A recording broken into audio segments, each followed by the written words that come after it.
Welcome to Strictly Creative. My name is Garmamie, and our guest this time is a comic and a comedian. Hello, Aaron Hill. How you doing? Comic and a comedian. You heard it here first. I'm doing great, Garmamie. How are you? I'm doing good, man. I'm doing good. Uh, Awesome. First question I have for you, sir, is from your point of view and experience, what's the role of a comedian and the role of comedy? Yeah. Uh, Geez, I gotta say, that's an awesome question. Getting deep right off the bat, I always think that comedy is awesome.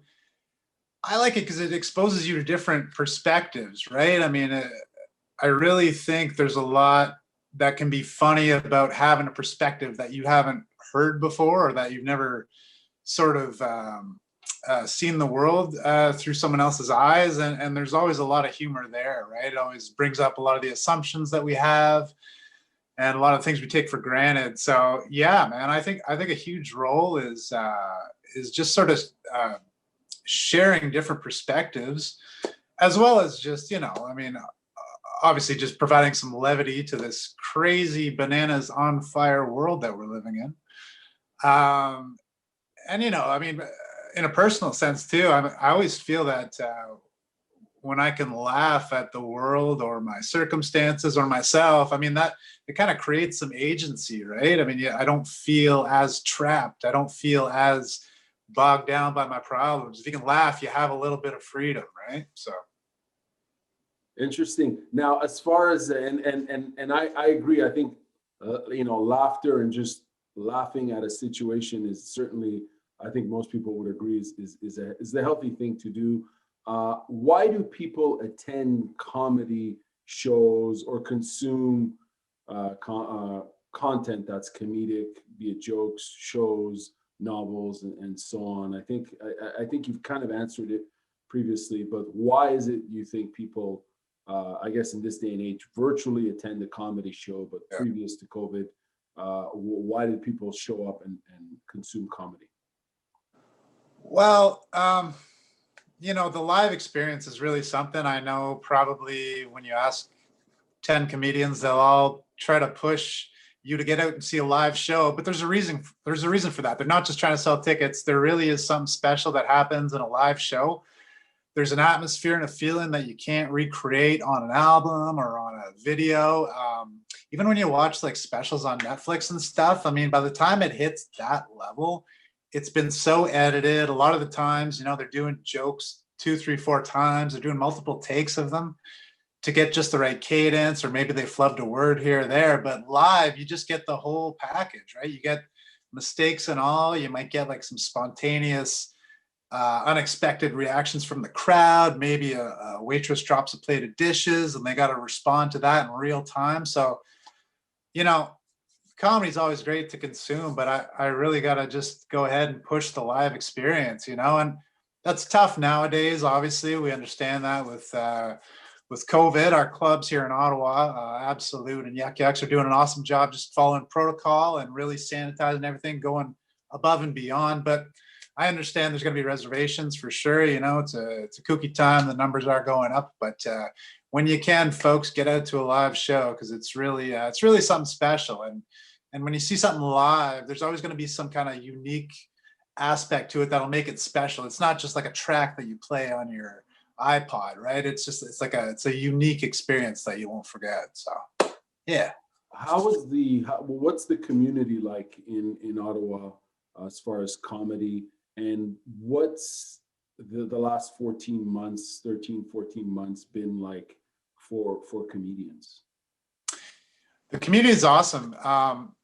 I started about 7 years ago, 7 or 8, I forget. Anyway, I've seen it grow. When I started, there was like one open mic in the city beyond the clubs, and now, there's a thriving independent scene. You could do 3, 4 shows a week, just at independent shows or open mics if you want to. So it's really come a long way. The community's grown. There's a lot going on, and Ottawa has a pretty awesome history of comedy too. A lot of people don't know this, but like we produce talent like Norm Macdonald. One of the best comedians of all time has come out of here. Jeremy Hotz, Tom Green. just so many like high level world class comedians have come out of here. Graham K more recently, Kyle Brownrigg. I mean, these are all people who just like, you know, what do they cut their teeth here in Ottawa. So like I feel like people don't know that sometimes. I kind of want to like, I have this goal that I want to like commission someone to make a huge mural to put on the side of a building with like all the famous comedians, all the killers that have come out of Ottawa, because we really do have something special. I don't know if it's something in the water or we just got to make up for that boring ass bureaucratic culture this city is known for. But man, this city has a rich history in stand-up comedy. And, you know, we should be really proud of that. Yeah, over the last 14 months, it's been tough. Obviously, there's been some online stuff going on. Those are different. I've only done a couple. I like them just because you can, you know, you can do them at your kitchen table and then go to bed right after, you know what I mean? There's no commute. There's no worry about getting too drunk or whatever, you know what I mean? Like, so it's just a little bit more convenient. And I've had great feedback from audience members too. So like, I understand it's not everybody's cup of tea. You don't quite get the same experience as a bunch of people in a room, but we're doing the best we can. You know, there's a lot of people have pivoted, you know, myself and a couple other comedians I know really, you know, we've sort of ventured over into like musical comedy for the duration of the pandemic. You know, some people are doing like sketch or like online talk shows, stuff like that, a lot of podcasts. So I think it's just like creative people just need to create. And if we can't have stand-up comedy right now, we're going to do other things until we're back in the clubs. How, just a two-part follow-up question to that. How's you're talking about music and comedy, that sort of merger, how's that experience been? And if we can just go back to you mentioned Ottawa, and Ottawans don't know much about, or don't realize, as you mentioned, that this city's produced a lot of talent. Why is it that, in your opinion, why is it that people in this region maybe aren't aware of that? Yeah. Oh, I have such a one-track mind. What was the first part to the question again? Just the first part was you talked musical about comedy. Yeah. Yeah. Well, I mean, I love it. I've always loved musical. The first album I ever bought was Weird Al Yankovic, Off the Deep End, and it's had a profound influence on me, evidently. Wow. I've always loved it. I mean, that's the first album you ever bought? First album ever. I bought that, and then it was Hole, Live Through This, Courtney Love. So that's one extreme to, wow, that's geez, man. It describes my personality so well.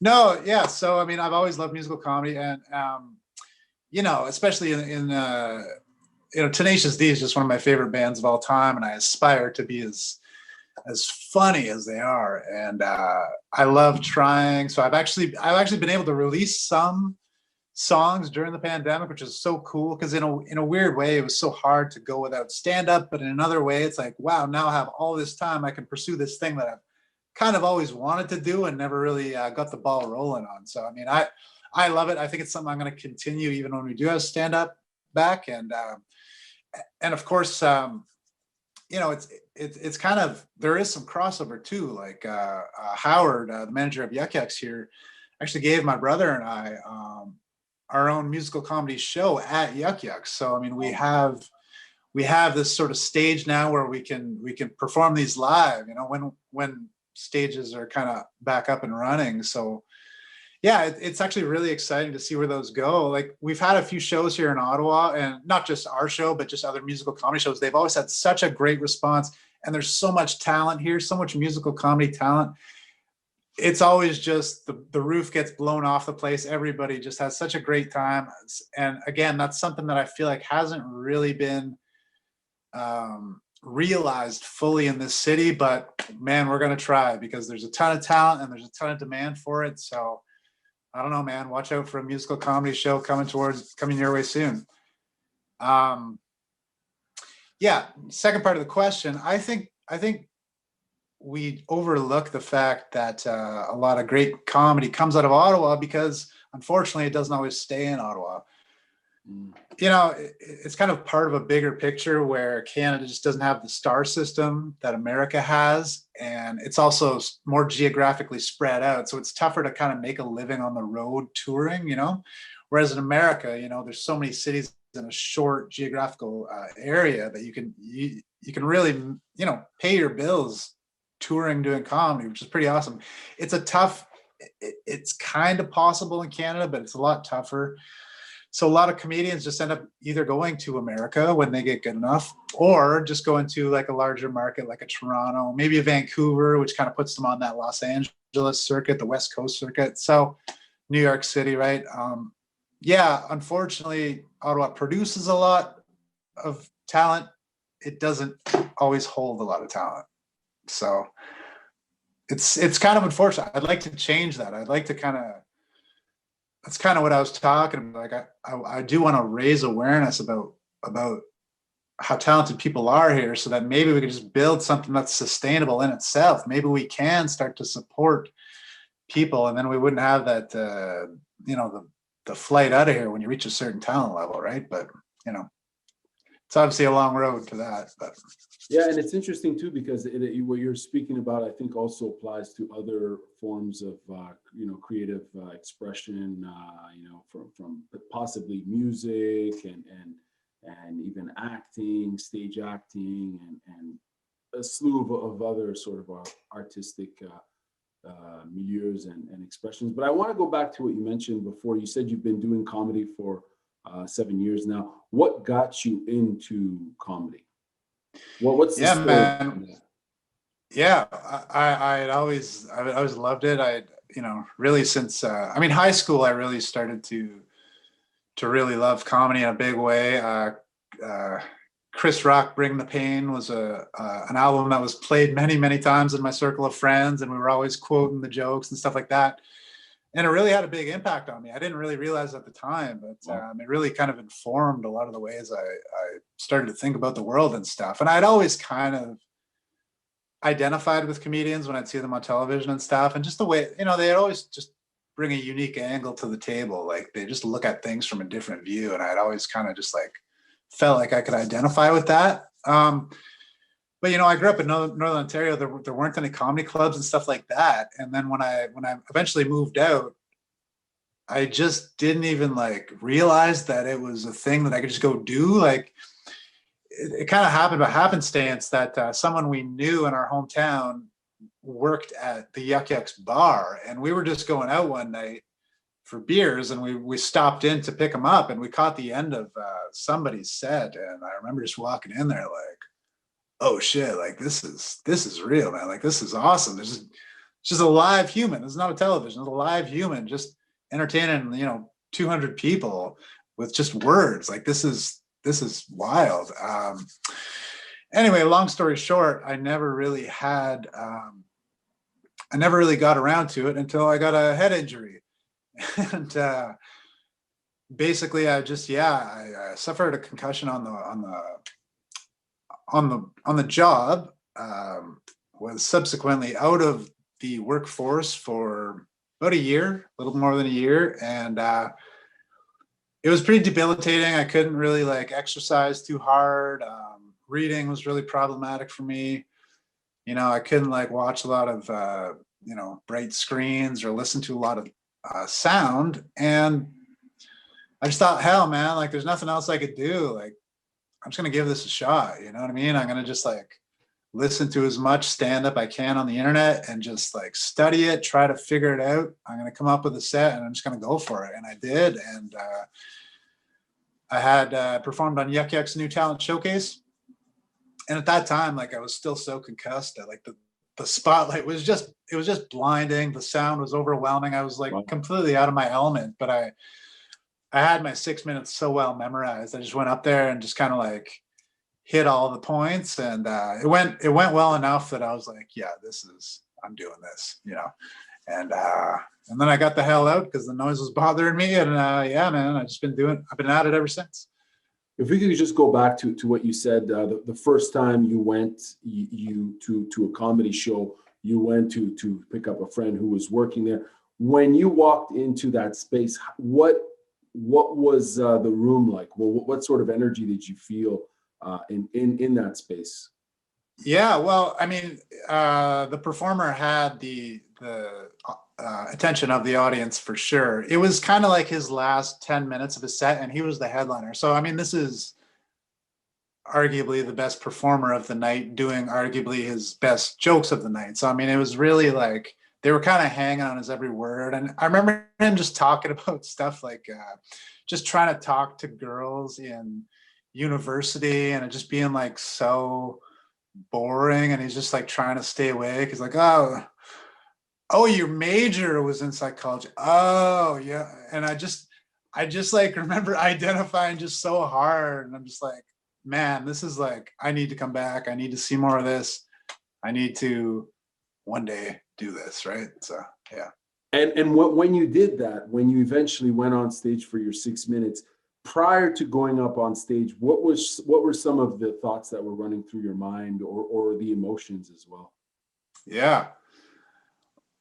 I was terrified, but I was also very prepared. I mean, I had, I knew enough to prepare. It's funny because I went there that night. I was the first one in the room beyond the staff. Second person in the room came up, hung out beside me at the bar. We started chatting. I realized it was his first time also. And we started talking, and then he was like, so like, you ready? You ready? Yeah, yeah, I'm ready. And he's like, well, I got like 3 minutes. I figure I'm just gonna wing the rest. I'll be good. I'll be good. Like, Wow. and in my head, I'm going right on.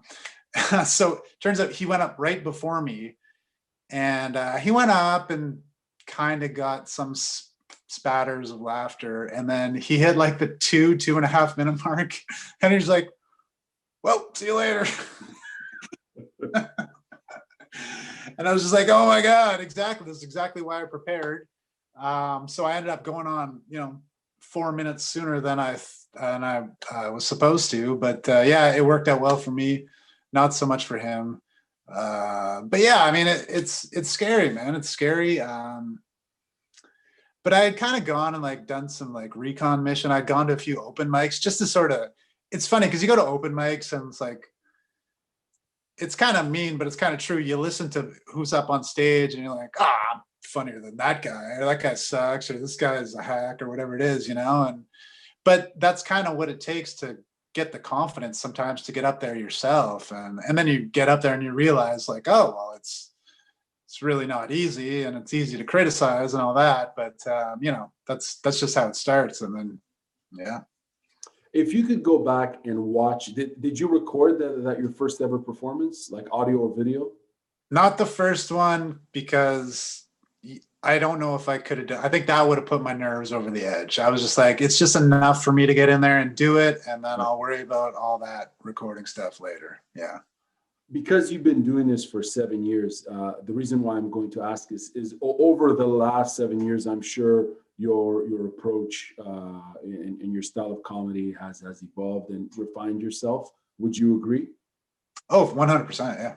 And if you could go back from what you recall, what aspect of that performance, your first ever performance, what aspect, if any, have remained consistent, or is there still a bit of you from back in what's 2020 minus 7? I'm horrible at math. Yeah. 2021. Sorry. Boom. Yeah. 2014. 2014. February 2014. That was my first set. Yeah. Yeah. I think a lot of the sensibilities are the same. So the kind of, I guess the spirit of it, I think, was about the same, if you want to say it that way. I actually still have one joke from that set that I will occasionally still do. So, it wasn't all terrible. Yeah, the writing's gotten a lot better, but yeah, the general just like, yeah, I guess spirit of it would probably be about the same, I would say. I haven't really because, I'm just trying to, it's just an extension of your personality in a way, right? So, I mean, that's kind of still the same. And yeah, I don't know. It's interesting because you mentioned preparation, right? You mentioned you prepared. Obviously, you prepared to fulfill that 6 minute quota, and you did some recon. So you did some of that research.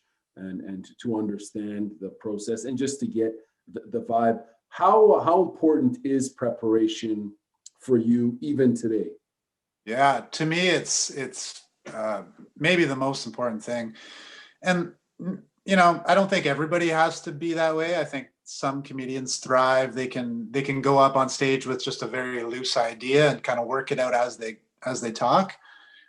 I'm not one of those people. I like to work it out well in advance. For one, I still like my memory is just not that good. I don't know if it's like related to the concussion or what, but like I have to have it pretty firmly embedded in my head to be able to remember it while I'm on stage, especially if something starts to go wonky. Like it's easy to deliver your jokes or your material when everything's perfect. But let's say there's someone chatty in the front row, or let's say the waitress is taking an order right by the front row and it's like really loud and distracting, or whatever it is. Let's say some guy's drunk in the back and he won't shut up. Like these are all things you have to consider, and so that can easily throw you off your game. And so that's why I really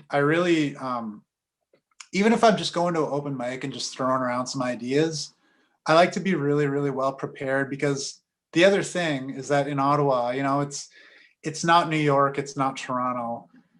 Stage time still is pretty precious around here. So for me to be able to get booked on a show, I want to make the most use out of that time as possible, which to me means knowing exactly what I want to work on, exactly what I want to deliver, and recording it always, and then coming back, analyzing it, breaking it down, trying to make it better. Right. I'm just trying to maximize the amount of productivity with each time I'm on stage, because we really can't afford not to in this town. I mean, again, the scene is getting better, but the reality is, like, if you live in Toronto, you live in New York, you can go up twice, maybe 3 times a night. Like those reps are so important. And if you're doing that, then you can afford to just maybe go up with some weird concept that you thought of 15 minutes ago and just like work it out. But for me personally, yeah, I always try to prepare and just to make the most out of my time on stage. Yeah. I guess it speaks to your professionalism as a comic. Wouldn't it be fair to say that you take every minute and every second on stage as a very seriously, and you prepare? And I think that there's some crossover to other creative ventures or creative art forms where preparation and practice is fundamental. How much time would you say you spend rehearsing and practicing? Yeah, it is. And it's kind of sad, because I think when you're drawn to a creative endeavor, you don't see that side of it, right? You just see the performance or whatever it is, and you're just like, oh my God, and then you realize, you start to get into it and you're like, oh, this is a lot of work, right? So yeah, I mean, I'll definitely it depends on the show, right? Like if I'm doing an open mic, then I'll definitely just like go over my notes the day of and try to at least say them out loud one time, right? If I've got like a really important showcase set, well, then maybe I'm like rehearsing it 2 or 3 times throughout the day, maybe even starting like 2 days out, getting one rep in the second. Like I said, my memory is not great, so I do find the repetitions are helpful for me. But yeah, I mean, there's rarely a time I go on stage where I haven't put like, at least one rep like this is me standing in my living room, whatever. And I'm visualizing an audience. Like to me, in my mind, it's the real deal. So that when I go up, like, it's like I've already done this. Right. But that's my process. And again, it's just me. Like a lot of people are able to, I wish I was a little bit more free sometimes and loosey goosey. But again, I just find that like, yeah, we've only got so much stage time. I want to make the most of it. And that's just the way I approach it. Speaking of process, what is your creative process in writing and drafting jokes?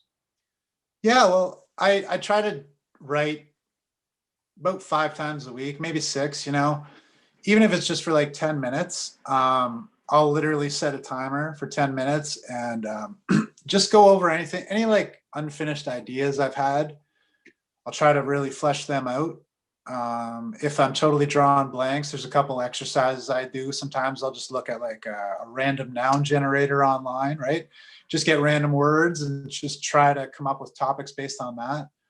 Sometimes I do like, I'll look up like homonyms and homophones for all the grammar nerds out there. And then just like try to write like these short little quips based on each meaning of the word. It's just to kind of get your brain trained in like thinking about words in multiple ways, right?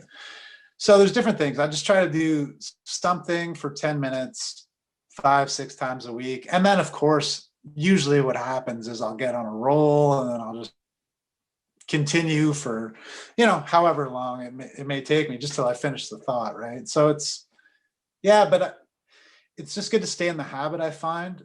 It just keeps it easier.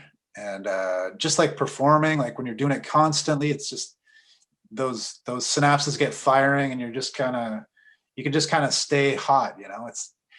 It's the tough part of the pandemic. Sets are so few and far between that it's like you're rusty every time you go up, and it's just painful sometimes, but it just is what it is, right? What's the community locally or online beyond Ottawa? What are they doing, I guess, comics to kind of foster that competitive and yet collaborative spirit? How are comics keeping each other still on point with their comedy beyond the virtual performance? Yeah. You guys do more outside of that? Like collaboratively? I mean, I can't speak for everybody.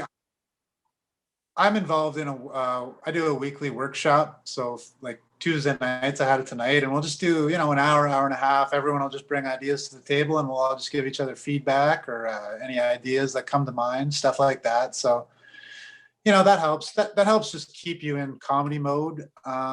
Is everyone? But yeah, apart from that, I mean. Sorry to interrupt. Is everyone a comic that's part of this workshop? Yeah. Okay. Yeah. Interesting. Yeah. So, but I think I really see a lot of people just kind of like pivoting to other stuff. A lot of people are producing sketches. A lot of people are doing like just like little video stuff, TikToks, stuff like that. A lot of people are releasing albums that maybe they recorded like a while ago and they weren't sure if they were going to release. They just kind of had it in the can and then like, oh, pandemic, perfect timing, Yeah, it's a weird time. I mean, everyone's just kind of gone off and doing their own ways, but all trying to stay creative and productive as best we can. What would you say in terms of performance? What's your approach to delivery and in that performance? How would you describe Aaron Hill, the comic, in terms of his style? Yeah, I like to think that the writing and the jokes are kind of my driving force. Like some people are really high energy. They'll come out and really, it's almost like cheerleading. Some people tend to work with the crowd a lot. They'll ask questions, they'll respond in real time, right? I'm a writer. I'm a joke guy. I like the jokes. I like to kind of let the jokes speak for themselves. So I'm not going to kill you with energy, but I try to be engaging. I try to keep it interesting and compelling. I try to talk about things that are at least somewhat relevant to my life so that it just doesn't sound like I'm phoning it in. Like I have to have some kind of emotional connection to what I'm talking about for the most part, right? So yeah, that's just it. But I mean, I like the jokes. I just love the idea. It still blows me away that you could just like put words together in a certain sequence and then that will somehow elicit laughter from other people. I'm just fascinated by that concept and I just keep trying to get better at it, So would you say in your case, is content more significant than the delivery in terms of energy and the, the showmanship, if you can call it? Is that more valuable? It's a tough one. I think personally that delivery and content, they're kind of symbiotic and they kind of feed off each other, right? I mean, the reality is. But I asked this, Aaron, because you've seen a lot of comics. You yourself have been on stage many times. So over the years, like I'm sure you have a certain a better understanding than someone who just attends a show, you know what I mean? Because you've been on stage and you consume comedy as well and you produce it. So it's probably not a fair question, but is the delivery, if you were to say, is the content slightly more important than the delivery, or is there a balance there? What's the formula if you can formulate one? Yeah, I think everybody's got their own little ratios and all that. Yeah. And I mean, the way I look at it is if you kind of lean too heavy in any one area, then you might have a little bit of success with it, but the longevity, you got to be a little bit balanced with it, right? Some people are just high energy, but their jokes aren't great. So like it'll work, say, I don't know, 4 times out of 7. But then those other 3 times when the audience doesn't care about energy, well, you're kind of painting yourself into a corner there, right? Or vice versa. So, but what I've sort of learned is that like the more comfortable I am on stage, the easier it is for me to like write better jokes somehow. So like performance kind of enhances content in a way.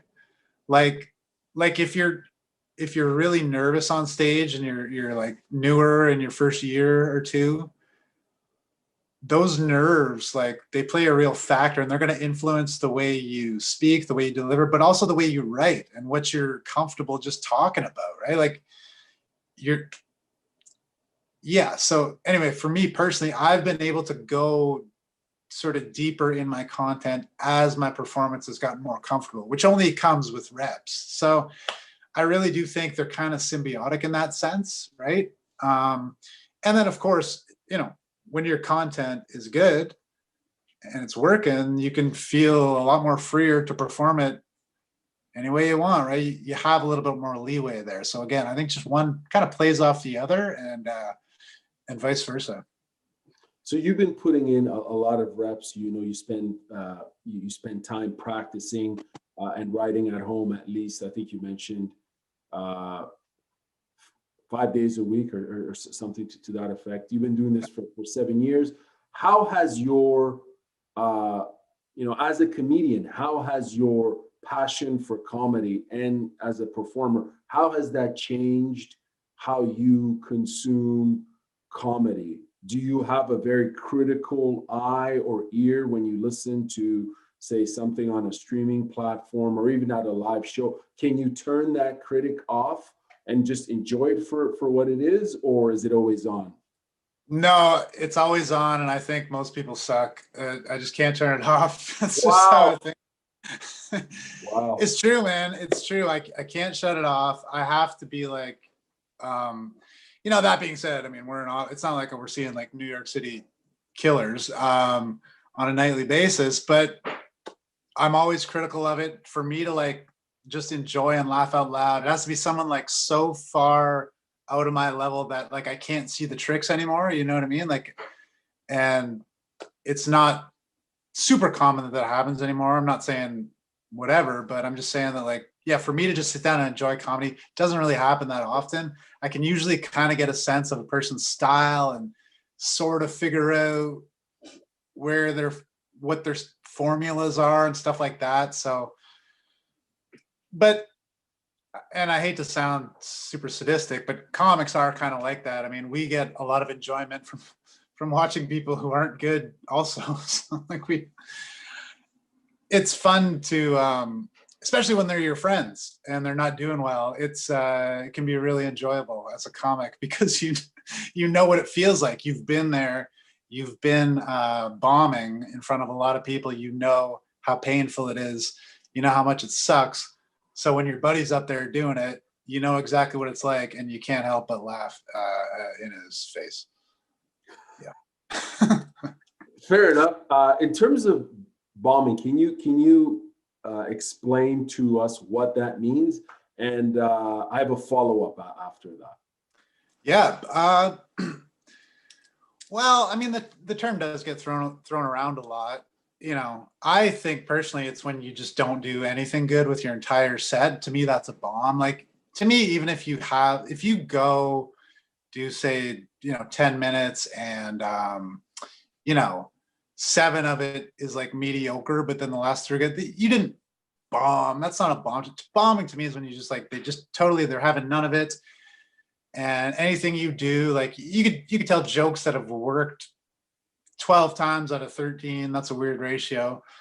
But and then in this one instance, they're just not buying for whatever reason. Maybe you're just like, it's not the town for you, it's not the neighborhood for you, whatever it is. They think you look weird, whatever it is, they're just not having it. And it just feels like drowning, and you can't dig yourself out. So to put it in fighting terms, you bite down on your mouth guard and you plow ahead and you get through it, and you live to fight another day.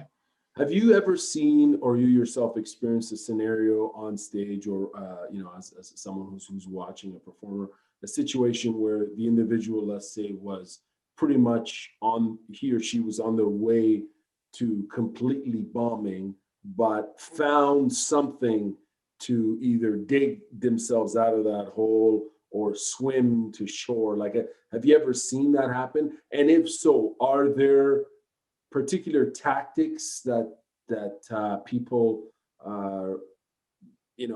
add to their skit as a, like, okay, I'm about to bomb, let's hit that exit button or something? Is that a common trait or procedure? Yeah, you bet. I've seen that a lot. I've done that a lot. It really is one of those things where you can always turn it around. It just becomes very hard when you get in your own head, and like if you tell 3-4 jokes that don't work in a row, it's really tough to regain your composure. But you can do it. You can always do it. And one trick that a lot of people do is just to address the fact that they're bombing. Oftentimes that will just sort of break the tension. That lets the audience know that you're self-aware enough to realize that you're not doing good. Oftentimes that's enough to elicit a laugh and start to turn things around and get it going in the right direction. Sometimes people use that too much. Maybe when, it can be like anything. Like if you start to use it too much, it can become a crutch, right? But that's one tactic that you do see a lot, but it also works. So, in theory, is the crowd, like, are they part of the performance, or are they just the judges? In other words, and just to wrap up on this bombing topic, because it seems like so much is vested on how the audience, and I guess it's the same for anything else, like a live musical performance, and so on. A lot of it is vested on how they respond, whether they clap or, in this case, laugh. Like, are they the judges? Are they the collaborators? Are they the in-between? Like, how do you perceive the audience? Yeah, it's a great question. At the end of the day, they're the ones buying tickets. So yeah, they hold all the power, basically. That being said, it's not like, you should never sort of accept abuse from audience members, which can happen as well. So, but yeah, at the end of the day, I think it's like anything. I think you can blame the audience if you don't do that well, but at the end of the day, you'll go farther if you always try to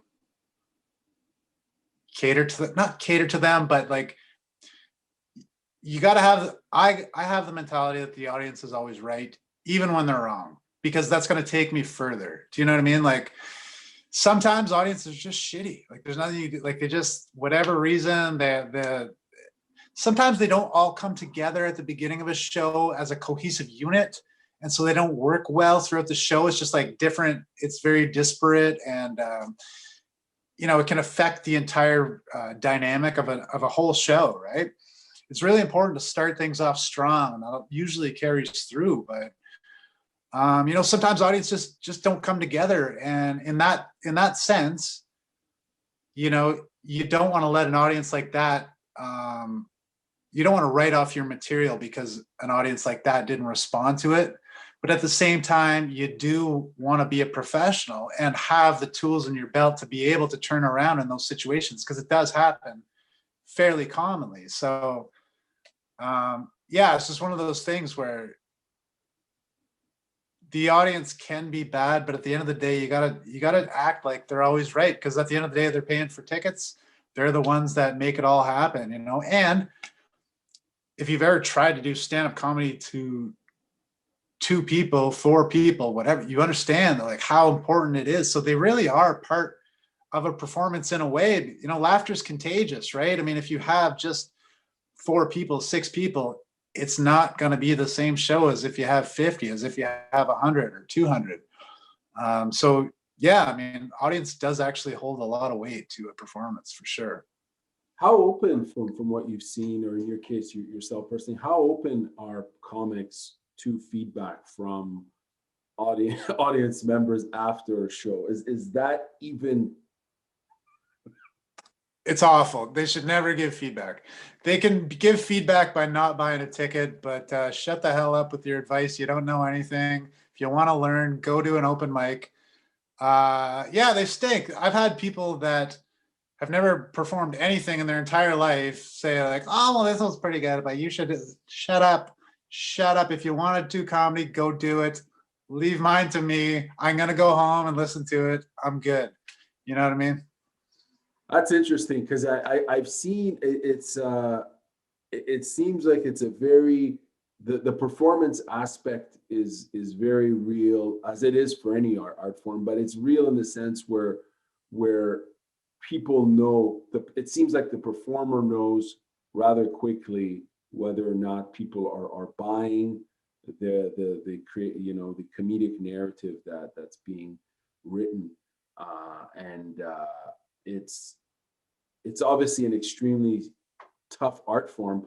But I guess the question, I'm going to ask you this question. I know you've answered it, but I want to see what else we can explore. What are some of the challenges as a comic, and the performer, and the not the sorry, let me rephrase that. Like the performer, challenges as a performer, but outside of performance, what are some of the challenges in this sort of creative art form? Yeah. Well, like as a performer, I'd say challenges are just again like you're always it's almost like you're never doing the same show, because there's always a new audience, there's always different performers to perform with, which will affect how shows go over. Um so constantly changing environment. I've seen, I used to work the door at Absolute Comedy. We do two shows on Saturday, two shows on Friday, same lineup, same jokes, word for word, kill on the early show, bomb on the late show. It just, sometimes you just can't explain it. Like I said, sometimes the crowd's just weird. Sometimes they've been drinking since 2 p.m. and they're just too out of it by the time the late show rolls around. Sometimes it's just a different demographic. They're old enough. They're too old to get the jokes. They're too young, whatever it is, right? So that constantly changing environment, but you got to find that balance between what's true to you but what's accessible to the most amount of people, right? So that's one of the big challenges. Like we all have things that are funny in our lives, but to be able to translate that in a way that will play to a large demographic of people, that's where I think the challenge comes, right? And that's where just skill and experience really will take it. It's the only way to get there, right? Just as a stepping back as a performer, like the challenges we face here in Canada are obviously, like I did touch on. I mean, it's tough to make a living exclusively off stand up here. There are some revenue streams and stuff like that, but it's not like the States, right? Like we don't have that star system. We don't have the sheer number of markets to play to. So the reality is in Canada, even though we have like this tremendous amount of talent that comes out of here, if you're going to stay here, you're probably going to have some kind of day job, or some other whatever, irons in the fire in whatever way that you can have those, whether it's acting, you can do like adjacent stuff, acting, if you got a podcast, whatever. Writing. Um, As well. yeah. Writing. Writing, yeah, absolutely. So I mean, I think, yeah, like in terms of like, if you want to be a comedian in Canada, you got to be prepared to be something other than just a comedian, which is, yeah, probably one of the biggest challenges I think we face here. Yeah. How do you read an audience? Do you read an audience before a show? Because you mentioned that example of performing, on the same day, performing at one time and captivating the audience, getting them to laugh, and then performing later on that night at a separate show, and not being successful in that. How much reading of an audience do you do now generally? Like, do you target and profile your audience just to understand what some of the considerations might need to be in your comedy? Yeah, 100%. I mean, you can kind of overdo it sometimes too. Like sometimes I'll stand by the door at the club and I'll watch all the people that come in just to get a sense of where they're at and who they are. But that can freak you out too, because then you think that you can just like freak yourself out with too much information. Sometimes it's better if you don't know who you're playing to and you just go by like the reactions to, I mean, you're always going to have like a host for a show. So oftentimes you can kind of gauge based on how they respond to the host, right? If they're hot right off the bat, or if they're laughing at a certain type of humor, maybe they're more into dirty stuff or like blue humor, or maybe like they're a little bit more, I don't know, whatever you want to call it, progressive or woke, or like, there are some factors that play into it. Some markets are just more into some humor, like Kingston, for example. You play Kingston, they like blue humor, right? They want to hear about shit and farts and whatever. You go to Centertown, Ottawa, sometimes that'll work, sometimes not. Sometimes it can be a little bit uptight. So it definitely helps to think about like sort of the geography of where you're at, and and then just kind of gauging by how they're responding to other performers, especially when you know the other performers and you know their act and you know how it typically goes over, right? That becomes a pretty good barometer, if you will. Speaking of you mentioned the host. What is the role of a host, and can they essentially? Two-part question. What's the role of a host? And have you seen a host carry the show ever? Like carry as in outperform all the performers?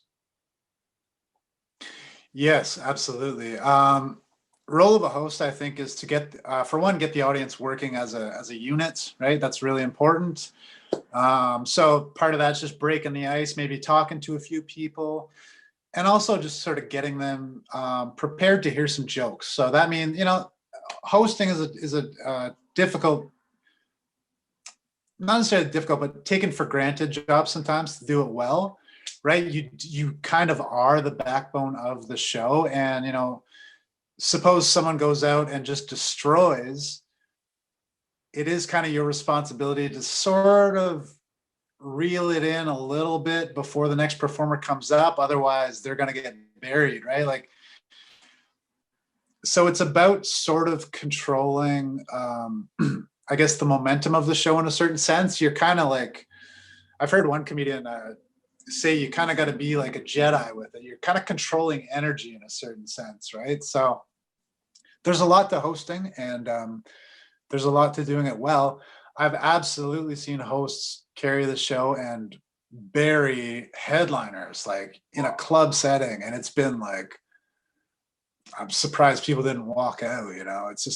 It just happens sometimes. It is kind of part of the game too, right? Like if you're doing like a middle spot at a club, which is like the spot about 20 minutes right before the headliner, I mean, to get to the point where you're a headliner, what you want to do is try to bury the headliner. Like you want to do so well that they can't follow you, because that's how you're going to move up the ranks. And so there is that kind of competitive spirit too. And it's kind of part of it, but sometimes it can get, if it's a big mismatch, it can be kind of ugly. Yeah. Yeah, it sounds very competitive. It's on bordering on a combat sport with words. What if you were to give us three keywords, characteristics, in your opinion, that define a good overall a good comic, what would those three keywords be? Um, I think being unique is really important. There's first of all, like so many comedians now.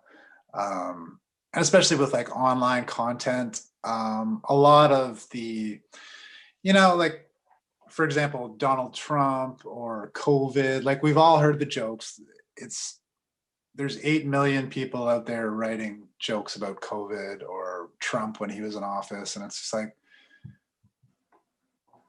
I like people who can kind of step around that lower hanging fruit, right?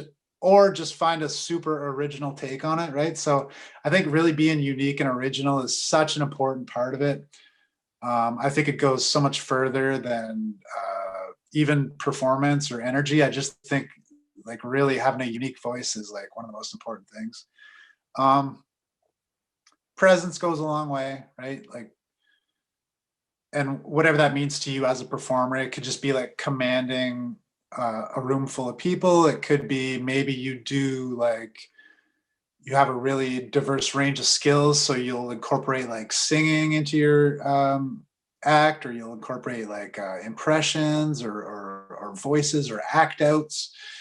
I mean, there's a lot of tools that you can potentially use. I tend to not use a lot of them, but whatever way you can make your presence known and really felt in a room is going to help you at the end of the day.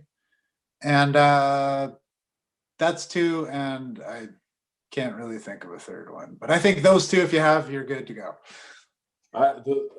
Excellent points. What are some of the most misunderstood as a comedian? What's the most misunderstood aspect of your art form and the craft for people who probably never step on a stage or in any capacity, or comedic capacity, if that's even a word or expression. But like, what are some of the most misunderstood things that you think people, spectators at a comedy show or consumers of content should know? Um, well, what they should know, I'm not sure. Like, I don't want to lift the curtain and then reveal everything. But what I would think that most people don't realize is just like how bad you are when you start, how long it takes to get good. Like it's a long haul, man. It's a war of attrition. You gotta bring jokes to the stage. You gotta do them over and over and hone them and refine them and get them good, and then like start to string them together and build topics and build a set, and then like and then you got to round out all your other skills, like I was saying, your crowd work, your press. Like there's a whole range of tools that you can use, but it takes a lot of work, man. It's hard because you want to. I don't think people are drawn to this lifestyle because they want to work hard. I think they be comedians because they want to be lazy. They want to sleep till noon and they want to party all night, whatever it is, right? And whatever, that's part of it too. It's all valid, but the reality is, if you want to progress and you want to really move forward, you got to it's a grind. You got to put in the time. You got to put in the work. Um, some people have some kind of meteoric rises, and that's cool too. Some of them don't last. Some of them do. But for the most part, you know what I mean? If you wanna have longevity, or like, by the way, I'm nobody. Like, I shouldn't be talking about anything. Um, uh, You're but somebody. You're obviously somebody. You're a comic. You're a performer. You've been on stage here and in another city. So I wouldn't say you're a nobody. But yeah, yeah. I know what you're trying to say. But at the same time, it's like you put in 7 years into this art form and investment. Into this creative, very very tough creative art form. And I don't mean to cut you off, but I wanted to ask you, how has that time in that you've put in, because you mentioned it's a war of attrition, how has that investment, and if I can use the word journey, how has that journey shaped your perspective of the world around you, or people in terms of interpersonal dynamics? How has comedy changed you? Has it changed you? Oh yeah, yeah. I think one of the best ways it's changed me is that I don't care if people are right as much anymore, or if I'm right. Um, I think it's so easy to argue about whatever it is, right? Whether you're arguing about Democrats, Republicans, or pro-life, pro-choice, whatever it is, like you can argue till you're blue in the face. Um, it doesn't interest me. I want to do something where I'm challenged. I want to create something. I want to learn something. That's where I want to spend my time focusing. It's so much more of a rich experience. I could spend all my time trying to figure out all the ways that I could be right with all the things that I care about, but I don't care anymore. I just want to go learn and entertain and grow and be funny. Like that's all I can. So it's like, to me, it's like, if I see like a couple of people and they're having like some epic battle, I'm like, yeah, who cares? Can you write a joke? I don't care. Go create something, go learn, go be vulnerable in some way, put yourself out there. That's what has value to me now. And I'm unabashed about it. And I think this has been such a positive direction for my life to go in. Like, I don't, yeah, I don't care if you can argue all day. Have fun Well, with that. that I love that, man. That's incredible. That's very healthy. It's positive, and it's because people can get caught up in so much this, that, and the other. And at the end of the day, having that ability, in your case, to make comedy, to make laughter, to create content is more valuable than getting caught up in some headache or what have you. Tell us, what's your favorite moment as a performer, as a comedian? What's that favorite epic moment for you that you think back to sometimes? Yeah, absolutely. If I can just put one little tag on the last point there, um, I think the mark of a great joke is when you can disagree with the point it's making and still laugh. To me, that is the mark of a great joke. You know what I mean? Like there's this one comic in Ottawa, Matt Carter, fantastic comedian. He's got this joke about how standard drivers are just the worst, right? Like, because all they do is talk about how standard is so much better than automatic, and you have so much more control and this and that. But he's like, it's the stupidest thing ever. Why would you want to do more work to drive your car? It's the dumbest. Like, you can relax with automatic, you know what I mean? You never grind the gears, you never wear out your clutch, yada yada. And I died when I heard that. I laughed, but I don't agree. Like, I'm a standard guy. I drive a standard. I'm pro standard. But he made me laugh. So he presented his point of view in such a way that the funny outshone whether it doesn't matter who's right or wrong anymore. It's like, you made it so clear where you stand that I laughed, even though I disagree with you. Like, that's what impresses me, right? So just to kind of wrap up that last point there. Yeah, man, my favorite, I know it's weird, but like in a performative sense, my favorite thing is when I get a real like unexpected involuntary response from an audience member. So what I mean by that is like sometimes I can be a little bit understated in my style. And so sometimes there can be a little bit of a delay between what I say and like when people catch on or this or that. And so like occasionally I'll just like tell a joke and like move on, and there'll be like one person who just gets it like a lot later than everybody else. So everybody else is done laughing, and then you'll just hear a snort or something. And it's like, because at that point, when one person snorts in a room full of people, then all hell breaks loose, right? All bets are off. Now we're just in wacky land. Anything goes. You don't have to feel inhibited. You don't have to feel self-conscious. now we're just all getting crazy together. And so that's like, that's my favorite part as a performer, is when you get that like one lone snorter. Yeah, man. That's awesome, man. And I have another question for you. Tell us a story, if you don't mind, in regards to your favorite performance ever, or favorite joke, or particular scenario that you'll never forget as a comic. Is there one? Sorry, I know it's a tough one to ask, but is there one in particular that jumps out at you, or?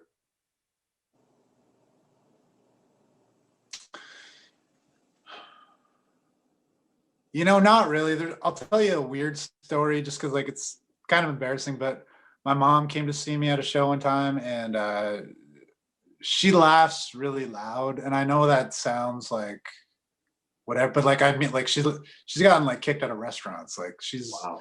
huge, huge laugh. So anyway, I told my first joke and everybody laughed and she laughed, and then everybody stopped laughing and she didn't stop laughing, and she just kept laughing until everybody in the crowd was laughing at her laughing. Wow. And I had to address the fact that she was my mom before I could move on, because everyone was like, what the hell is going on right now? So that's why I don't invite my mom to comedy shows anymore. Hey man, it's moms, they're just they're like that. They're showing their support. And does your mom do any comedy? Does she write any comedy or anything like that? You know, she's actually asked if she can come out and do a set, and we're all like, no, we're good. But no, she's got a great sense of humor for sure. Yeah. Right on. Aaron, where can we find you online? Where can people find you online, follow you, and all that good stuff? Yeah, I actually don't have a lot of like formal pages or whatever, but Instagram, it's Aaron Hill 13. My Facebook is just my personal Facebook. It's not a comedy Facebook or whatever, but I'm Aaron Hill on there. And then my YouTube, I would promote my YouTube more than anything. Aaron Hill, I don't know the address. Maybe we could post a link after or whatever, but I got to really work on that self-promotion side of the game. But yeah, I check on my YouTube. I've got some videos for some musical comedy songs up there that I think are actually pretty good.